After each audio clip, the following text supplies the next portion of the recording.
again, as always, at the matchless, glorious, and precious name of Jesus. This video is going to be doing my review of Arrow, Season 4, Episode 19, Canary Cry. Now, I get that this video is rather late, but I'm going to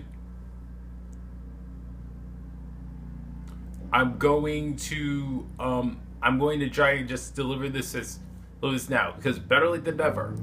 Anyways, this video is this episode is basically about Oliver and Co. just basically mourning over Sarah's death. So, here's what I liked.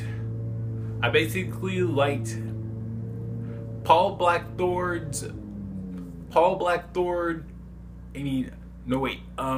Diggle and Quentin Lance. Basically, their actors, they killed it and they sold it with their emotions. Basically, they're both torn up. John Diggle, Quentin Lance basically sat over the fact that he lost his daughter, and he's pretty much in denial, and has to be, people like from Oliver and Nissa both said she's not coming back. And it feels like they were both those two were representations of the fans of Lorver, the romantic pairing of Laurel and Oliver, and Laurel Lance fans in general. They need to realize Laurel Lance is not coming back. And same thing about Diggle. It's like he's pretty saddened and shaken up over that he just trusted his brother. Andy Diggle refused to see that he was still a bad guy, and that sort of drives him to hold Damien's wife at gunpoint, essentially. And he just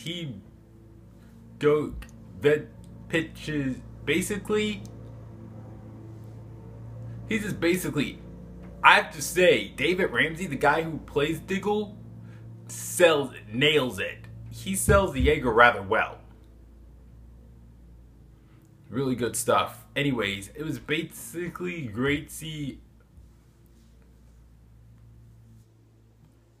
Basically, it was also great seeing the people set.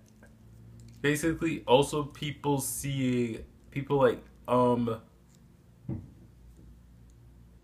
basically Felicity just crying over the fact that she wishing she had been there, and it's also good seeing basically all the team mourning their fallen Laurel Lance. And I also like the funeral where Oliver just reveals to the whole world that Laurel Lance was the Black Canary, so no one will ever take up the mantle especially after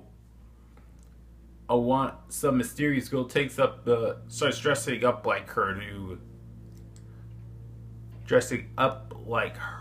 to go around like a misguided person. So yeah, basically and then that causes the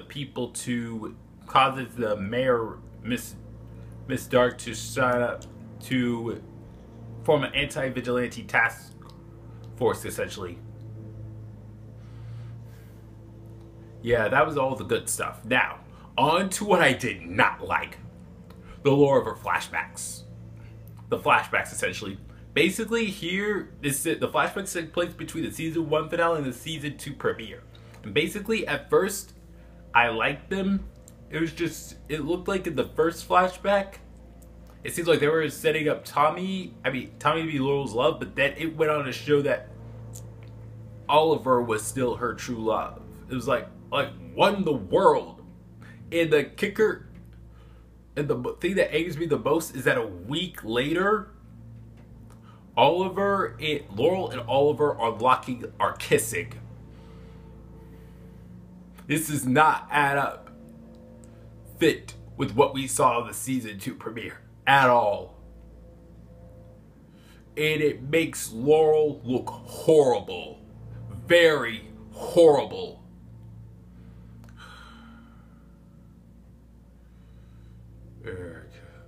Yeah.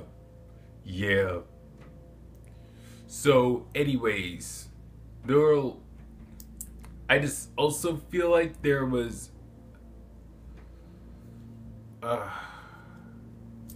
Yeah, there are a lot of things I did not. Yeah, that was basically the kicker there. Anyways, this episode was good. Well, maybe it was. Well, the present day events were great, but it felt like the flashbacks. This episode was not as good as I wanted it to be. That's essentially what it is. Not as good as I wanted it to be. I thought that this episode. I wanted this episode to just focus on people's sadness over the death of Laurel, and forgot to mention something else of what I liked. I liked that I was finally awarded with the fact that I was right that the person Oliver was planning on killing was Damien Dark. And anyways, back to my conclusion. This episode this episode should have been better. Much better. The flashbacks made everybody look out of character. Oliver and Laurel in particular. So, and for that reason, I'm going to give this episode a 7.8 out of 10. Hopefully next week's episode will be better. And it seems like it's going to be that way. Alright, that's all for this video.